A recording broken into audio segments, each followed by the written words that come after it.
저희 집 막내가 조금씩 말을 알아듣기 시작할 때 있었던 일입니다. 아이가 말을 알아듣기 시작하니까 좋은 게 하나 있어요. 그게 뭐냐면요, 심부름 시키기가 참 좋습니다. 누나들은 이미 때가 묻었거든요. 그래서 누나들한테 심부름 시키면 왜 자꾸만 시켜? 나 지금 바빠. 내지는 뭐 줄 건데? 이렇게 심부름 값을 딜을 하려고 해요.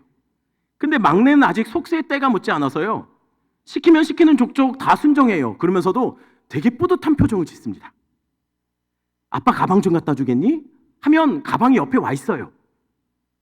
아빠 성경책 좀 가져다 주세요 하면 말이 끝나기가 무섭게 후다닥 거리면서 성경책을 갖고 옵니다. 물론 가끔 성경책이 찢어져서 와요. 그런데 어느 날입니다. 그날 제가 노트북으로 뭔가 열심히 작업을 하고 있을 때였는데요. 그래서 막내한테 심부름을 시켰어요. 아빠, 저기 가서 아빠 USB 메모리 좀 갖고 오세요 라고 했어요. 여러분, 이렇게 생긴 거 아시죠? 그럼 평소처럼 아이는 열심히 또 후다닥 가가지고 가져올 줄 알았는데 아이가 그날만큼은 저를 멀뚱멀뚱 쳐다보고만 있는 거예요. 왜 그랬을까요? 몰라요. 이게 뭔지 몰라요. 그래서 제가 어떻게 했을까요? 제가 손가락으로 저거 까만색 저거 갖고 와 그랬어요. 그랬더니 아이가 저거 했으면 저걸 봐야 되는데 제 손가락을 계속 보는 거예요. 그래서 제가 어떻게 했을까요? 아이 손가락 말고 저거 하고 제가 열심히 펜싱을 했어요. 그러면 아이가 그걸 봐야 되는데 자꾸만 제 손가락을 따라서 눈이 요동치는 거예요. 그래서 그날 USB는 제가 갖고 왔습니다. 여러분, 이와 같은 상황에서 잘 어울리는 사자성어가 있습니다. 그게 뭐냐면 견지망월이라는 사자성어입니다. 이 뜻이 뭐냐면요, 손가락을 들었는데 달은 안 보고 손가락만 본다는 거예요. 지금 이 그림 같은 상황이에요. 달 보라고 했는데 손가락 보면서 손가락이 예뻐요. 어떤가요? 답답하죠. 막 짜증이 나죠. 속이 터지죠. 제가 우리 막내를 통해서 겪어보니까 이런 상황이 되면요, 진짜 속 터져요. 답답해요. 그리고 그냥 내가 하지, 이런 생각이 들어요. 여러분, 제가 이 얘기를 왜 하냐면 이 땅에 오셔서 주님이 느꼈던 감정이 바로 그와 같은 감정이었을 것 같아요. 왜냐하면 요한복음 5장 39절입니다. 5장 39절 같이 있습니다. 너희가 성경에서 영생을 얻는 줄 생각하고 성경을 연구하거니와 이 성경이 곧 내게 대하여 증언하는 것이라. 여러분, 예수님이 말씀하셨던 그때의 성경은 뭘까요? 구약이에요. 그때는 신약이 써지지 않았어요. 여러분, 구약이 뭐라고요? 나에 대해서 기록하고 있다고 얘기해요. 46절도 같이 읽겠습니다. 같이 읽습니다. 모세를 믿었더라면 또 나를 믿었으리니 이는 그가 내게 대하여 기록하였습니다. 여러분, 모세오경도 뭐라고요? 예수님에 대해서 기록하고 있다고 하는 거예요. 예수님은 분명히 말합니다. 성경도 알고 모세오경도 잘 아는 사람들이 왜 나를 못 알아보느냐는 거예요. 견지망월이죠. 왜 나를 못 보느냐는 거예요. 그 성경 속에 온통 나에 대해서만 기록하고 있는데 왜 나를 못 읽지 못하느냐라는 거죠. 여러분, 구약을 읽을 때, 성경을 읽을 때 누구를 읽어야 합니까? 예수를 읽어야 돼요. 여러분, 구약에서 예수님을 읽어내고 계십니까 혹시? 여러분, 구약을 읽을 때마다 그 속에서 예수님을 발견하십니까? 여러분, 어쩌면 이렇게 말씀하시는 분이 있을 거예요. 아니, 목사님, 예수님은 마태복음에 태어나던데요? 맞습니다. 구약은 예수님이 태어나기 전의 기록입니다. 그러니 구약에 예수님이 있을 리가 없죠. 하지만 여러분, 기억하시라는 거예요. 여러분, 구약은 열심히 지금 손가락으로 펜싱을 하듯이 계속 예수님을 지적하고 있다는 거예요. 그러면 구약을 읽을 때 우리는 뭘 봐야 됩니까? 예수님을 봐야 돼요. 오늘 본문도 마찬가지입니다. 오늘 본문도 온통 예수님을 손가락으로 계속 가리키고 있어요. 그거 보라고, 예수님 보라고. 여러분, 오늘 본문의 배경은 이렇게 시작됩니다. 지난주 같이 살펴봤던 것처럼 바로가요, 이스라엘 백성들이 점점 많아지고 번성해 가자 걱정되는 거예요. 그들이 혹시 번성할까봐, 더 번성할까봐, 또 혹시 그들이 독립할까봐 걱정했습니다. 그래서 이에 대한 대책으로 첫 번째 이런 계획을 시행합니다. 이스라엘 백성들을 강제 노역에 동원해서 괴롭히는 거예요. 학대하는 거예요. 당시에 이게 나름대로 효과가 있었습니다. 인구를 감소시키는데 굉장한 효과가 있었던 정책이었던 것 같아요. 하지만 여러분, 이게 계획대로 되었습니까? 아니요. 오히려 이상하게도 이스라엘은 학대를 받으면 받을수록 더 숫자가 번성해요. 이게 안 되더라는 거예요. 그래서 바로는 바로 두 번째 단계로 넘어갑니다.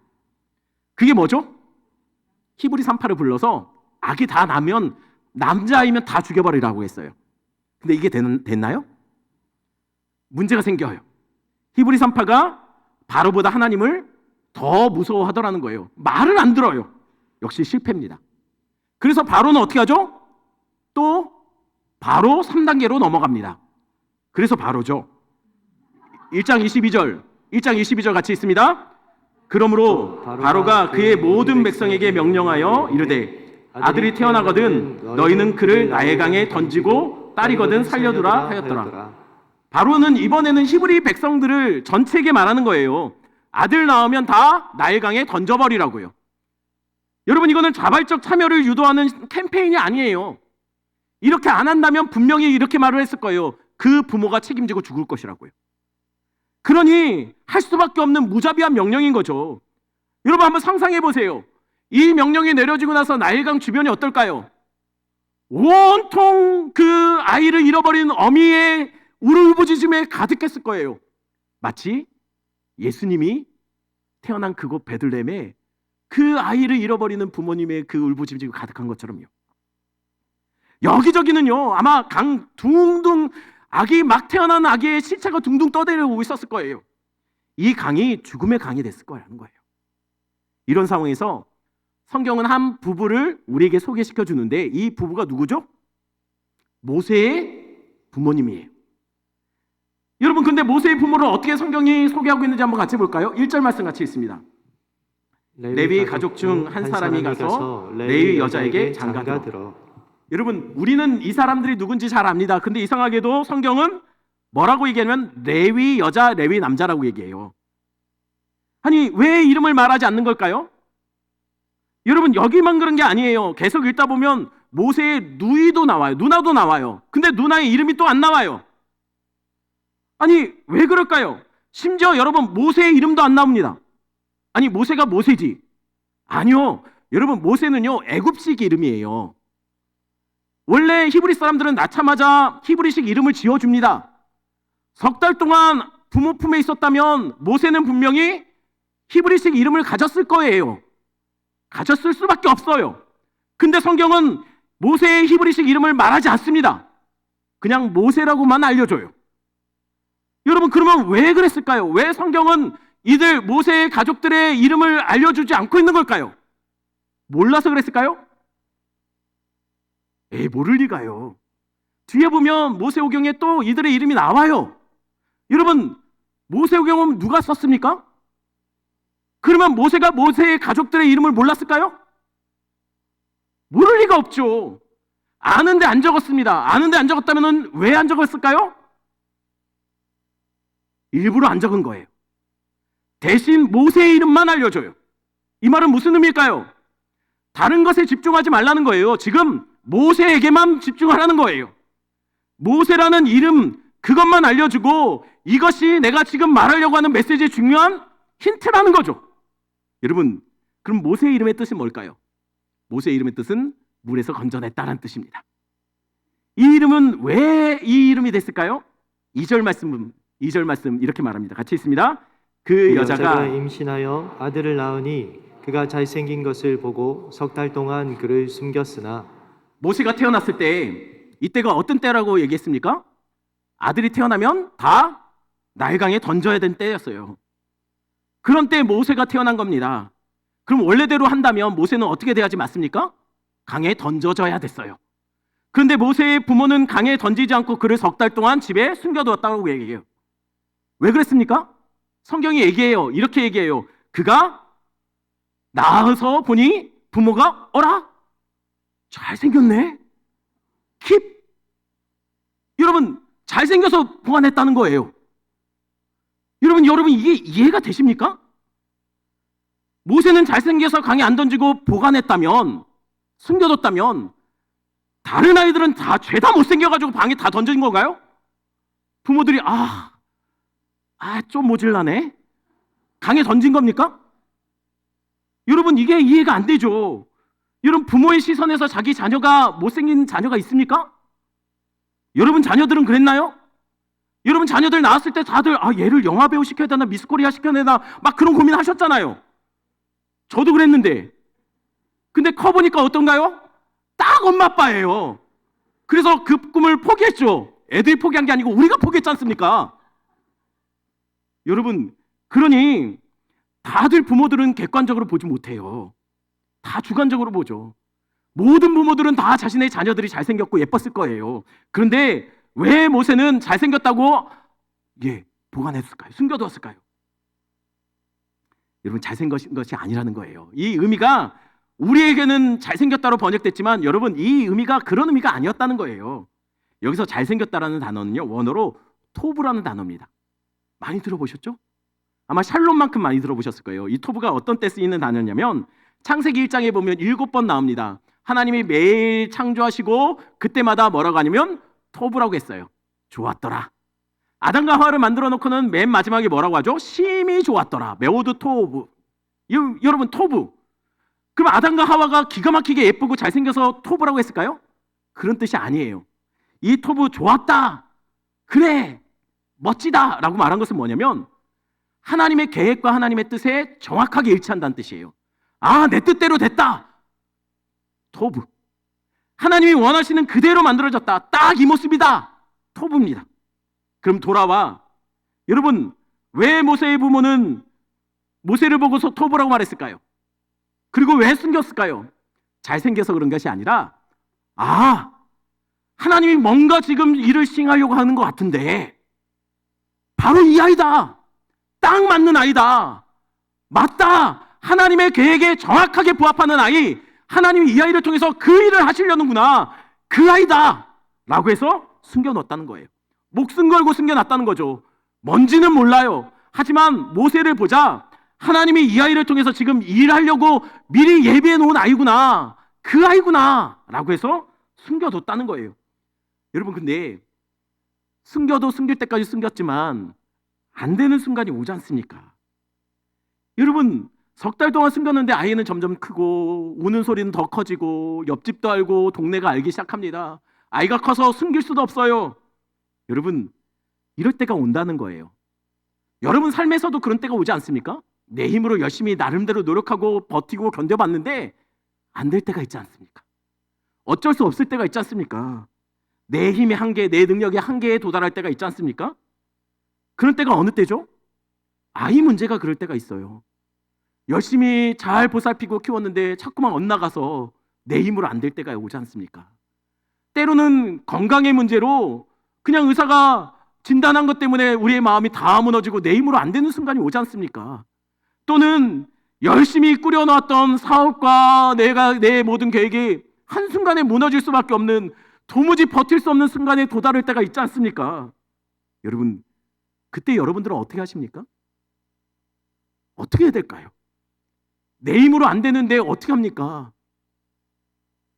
그때 모세의 부모는 이렇게 했습니다. 3절 말씀 같이 읽습니다. 3절 같이 읽습니다. 더 숨길 수 없게 되매 그를 위하여 갈대 상자를 가져다가 역청과 나무진을 칠하고 아기를 거기 담아 나일 강가 갈대 사이에 두고. 그들은 자신이 할 수 없는 한계의 상황에 직면하자 더 이상 자신들이 할 수 있는 것이 없자 그들은 모세를 위해 갈대 상자를 만들고 그 상자에 역청과 나무진을 칠하여 그 상자를 그 나일강에 있는 갈대 사이에 그냥 두었습니다. 원하는 방향으로 밀어보낸 게 아니에요. 그냥 띄워놓고 온 거예요. 왜요? 손 놓은 거예요. 이제 내 힘 뺀 거예요. 그리고 4절입니다. 4절은 이렇게 말합니다. 제가 있습니다. 그의 누이가 어떻게 되는지를 알려고 멀리 섰더니. 아마 부모는 차마 볼 수가 없었던 것 같아요. 근데 그 누이는 멀리 서서 그것을 지켜보고 있습니다. 이 멀리 서다는 것이 도대체 어느 정도 멀리 떨어지면 멀리 서는 것이 될까요? 성경학자는 이것을 이렇게 얘기해요. 은유적으로 이렇게 말합니다. 모성애가 도달할 수 없는 정도의 거리. 무슨 말입니까? 도저히 내 힘도 내 어떤 영향력도 미칠 수 없을 만큼 멀리 떨어져 있는, 내가 어떤 힘도 쓰지 않고 그냥 놔두고 맡기겠다는 거예요. 맞습니다. 여러분, 내가 할 수 없는, 최선을 다했지만 할 수 없는 때가 오지 않습니까? 최선을 다하셔야 돼요. 그러나 내가 할 수 없을 때는 어떻게 하죠? 손 놓고 그냥 맡길 수밖에 없는 순간이에요. 여러분, 손 놓고 있다는 것은 포기가 아닙니다. 손 놓고 있다는 것은 불신앙의 모습도 아니에요. 왜냐하면 여러분, 내가 손을 놓고 멀리 떨어져 있다는 것은 이제 하나님이 일하실 시간입니다 라는 고백이 필요한 시간이기 때문이에요. 자녀의 문제가 그래요. 건강의 문제가 그래요. 사업의 문제가 그래요. 아무리 해도 내가 할 수 있는 것이 없지 않습니까? 그러면 어떤 때입니까? 그때가 손 놓고 하나님께 맡길 때라는 거예요. 멀리 떨어져서 하나님이 어떻게 하시는지 지켜볼 때라는 거예요. 나는 놓았지만 기억하십시오. 하나님은 그때 붙잡고 계시는 시간입니다. 나는 멈췄지만 하나님은 여전히 일하시는 시간이에요. 그러니 때로는 우리 힘으로 어쩌지 못하는 순간이 오면 그냥 손 놓고 멀리 떨어져서 그냥 하나님의 일하심을 구하시면 된다는 것이에요. 여러분, 모세의 부모는 아이를 갈대 사이에 놓고 하나님의 인도하심에 맡겼습니다. 그러자 어떤 일이 벌어집니까? 하나님이 일하세요. 갈대숲에 있던 그 모세를 바로의 딸, 하필 그 많은 사람 중에 바로의 딸이 그것을 발견합니다. 그리고 그를 건져내요. 다들 강물에 던져져서 죽는데 모세는 왕의 딸에 의해서 건져져 왕족으로 입양되더라는 거예요. 그리고 왕의 왕자로서 자라나는 것이죠. 그래서 그가 모세, 물에서 건져지다라는 이름을 갖게 된 겁니다. 게다가 여러분, 바로의 딸이 아기를 직접 낳은 게 아니지 않습니까? 그러니까 젖을 못 먹이는 거예요.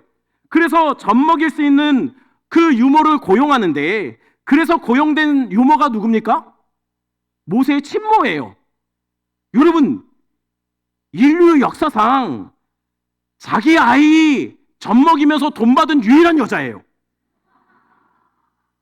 여러분은 여러분 자녀들 키우면서 모유든 분유든 수유하면서 여러분 돈 받은 적 있습니까? 여러분, 이게 뭐죠? 이게 꽉 먹고 알 먹고 도랑치고 가지치고 가졌고 마당 쓸고 돈 주고, 이거 말도 안 되는 일이 벌어진 거예요. 맡겼더니 하나님이 기가 막힌 방법으로 이 아이를 책임지더라는 거예요. 여러분, 그런데 여기까지는 손가락입니다. 이거 말하려고 시작한 거 아니에요. 여러분, 우리는 성경을 읽으면서 손가락 보면서 만족하면 안 됩니다. 손가락이 우리에게 가리키는 것을 봐야 한다는 거예요. 그래서 그거 보자는 거예요. 여러분, 그렇다면 오늘 본문에서 말하는 손가락이 가리키는 것은 무엇일까요? 오늘 본문은 다른 이름은 다 감추고 유독 모세의 이름만 하나 알려줬어요. 그건 우리에게 모세의 이름만 보라는 거예요. 그것을 주목하라는 거예요. 모세의 이름 다시 뭐라고요? 뜻이? 물에서 건져내다라는 뜻이에요. 당시의 물은요, 죽음의 이미지입니다. 물이라는 것은 당시에는 죽음의 신이 산다라고 생각했어요. 왜냐면 바다에 배 타고 나갔다가 못 돌아온 사람들이 많았거든요. 다 죽음의 신이 데려갔다라고 생각했어요. 또 노아의 홍수에 대한 이미지 기억들이 있는 사람들이 그것이 대대로 물려지면서 여러분, 물은 죽음이다라는 생각들을 그들은 갖고 있었다는 거예요. 이 죽음의 물에 히브리 아기들이 던져져 죽임당합니다. 그때 모세만 이 죽음의 바다에서, 강에서 건져져 살게 돼요. 여러분, 이게 어떻게 가능할까요? 이게 어떻게 가능합니까? 똑같이 물에 던져졌는데 모세는 건져져요. 여러분, 이것은요, 그가 그냥 던져진 게 아니라 역청 바른 갈대 상자 안에 담겨져 있었기 때문이에요. 여기서 상자는요, 테바라는 단어를 씁니다. 테바라는 단어 써요. 이 테바라는 단어, 여러분, 이 테바라는 단어가 갈대 상자 말고도 딱 한 군데 더 구약에 쓰이는 데가 있어요. 혹시 기억나는 거 없습니까? 갈대 상자와 같은 기능을 하는, 방향은 필요 없어요. 돛도 없어요. 그냥 떠 있기만 하면 되는 거예요. 맞아요. 노아의 방주가 테바예요. 원어로 같아요. 같은 기능이라는 거예요. 여러분, 그런데 이 두 개가 공통점이 있습니다. 방주와 갈대 상자의 공통점, 창세기 6장 14절입니다. 같이 있습니다. 너는 고페르나무로 너를 위하여 방주를 만들되 그 안에 칸들을 막고 역청을 그 안팎에 칠하라. 방주와 갈대 상자에 뭐가 같죠? 뭐가 공통점입니까? 둘 다 역청을 발랐어요. 역청을 발라 방수제로 물이 새지 않게 만든 겁니다. 그래서 노아도 모세도 죽음의 물에 던져졌지만 그들은 그곳에서 건져져요. 왜요? 그 물에 빠지지 않았기 때문이에요. 역청 바른 테바 상자에 담겨져 있었기 때문입니다. 역청이 죽음의 물이 그 상자 안으로 침투하지 못하도록 막고 있는 거예요. 그것이 죽음의 저주가 그 배 안에, 그 상자 안에 있는 사람들에게 그 생명을 범하지 못하도록 막고 있었다는 거예요. 그럼 도대체 역청이 도대체 뭐길래 우리에게 무슨 의미를 주길래 여러분 죽음의 물을 막아내고 있는 걸까요? 역청은 히브리 단어로 원어로 보면 코페르라는 단어를 써요. 근데 이 단어가 재밌어요. 이게 그냥 명사로 쓰이면 역청, 송진으로 번역되지만 이게 동사로 쓰이면 덮다, 속죄하다라는 뜻으로 쓰입니다. 여러분, 그러니 이 말이 뭘까요? 도대체 역청 바른 상자 태반은 뭘까요? 뭘 말하는 걸까요? 심판의 바다에, 죽음의 바다에 노아도 모세도 다 같이 던져졌습니다. 근데 그들은 다른 사람들처럼 죽음의 바다에 침몰하지 않고 건져져 살게 돼요. 여러분, 심판에 빠지지 않는다는 거예요. 건져져 구원받더라는 거예요. 왜냐하면 그들이 탄 투박한 상자에는 뭐가 있습니까? 심판과 죽음의 물이 침범하지 못하도록 역청이 발라져 있습니다. 근데 그 역청이 뭐라고요? 속죄의 은혜, 보혈로 덮어지는 은혜, 그 은혜를 상징한다는 거예요. 여러분, 그래서 그 안에 탔던 노아도 모세도 살게 된 거예요. 역청 바른 태반은, 이 상자는 곧 예수 그리스도의 십자가 보혈의 은혜를 가리키는 손가락이라는 거예요. 그러니 그것만 보면 안 된다는 거예요. 그것이 가리키는 예수 그리스도의 보혈의 능력을 바라봐야 된다는 거예요. 근데 과연 여러분 모세가 건져질 때, 여러분 노아가 건져질 때 노아 한 사람만 건져졌습니까? 하나님이 과연 노아 한 사람 살리려고 여러분 그 역청 바른 태바에다가 담아 놓으셨을까요? 아니요. 노아는 건져졌지만 노아와 함께 누가 건져진 겁니까? 앞으로 노아에게 태어날 모든 새로운 새 언약 백성들이 그 안에서 같이 건져지는 거예요. 모세도 마찬가지예요. 모세 한 사람을 건져내셨지만 모세 한 사람만 건져진 것이 아니에요. 이후에 모세를 통해서 함께 물에서 건져질 이스라엘이 그 안에서 함께 건져진 겁니다. 여러분, 왜냐면요, 이스라엘도 알고 보면 모세이기 때문이에요. 아니 왜 이스라엘이 모세죠? 여러분, 모세의 뜻이 뭐라고요? 물에서 건져진 자예요. 이스라엘도 물에서 건져졌어요. 이스라엘도 죽음의 바다 홍해에 던져집니다. 근데 그들은 모세와 함께 그곳에 함께 던져졌지만 함께 건져져요. 왜 홍해에서 애굽도 이스라엘도 함께 던져졌는데 애굽은 다 죽고 이스라엘만 건져졌을까요? 여러분, 그 비밀이 6월절에 나와요. 6월절은 마지막 재앙이죠. 그 마지막 재앙이 뭐였습니까? 하나님이 죽음의 사자를 애굽 땅에 보내 돌아다니며 모든 가족들 안에 첫째를 다 죽이라고 했어요. 이스라엘에게도 죽음의 사자가 찾아옵니다. 그런데 이스라엘에게는 그 죽음의 사자가 아무 힘도 못 쓰고 그냥 지나쳐버려요. 왜 그랬습니까? 죽음이 침투해 들어오지 못하도록 그 문에 덮여진 것이 있었어요. 뭐죠? 어린 양의 피였어요.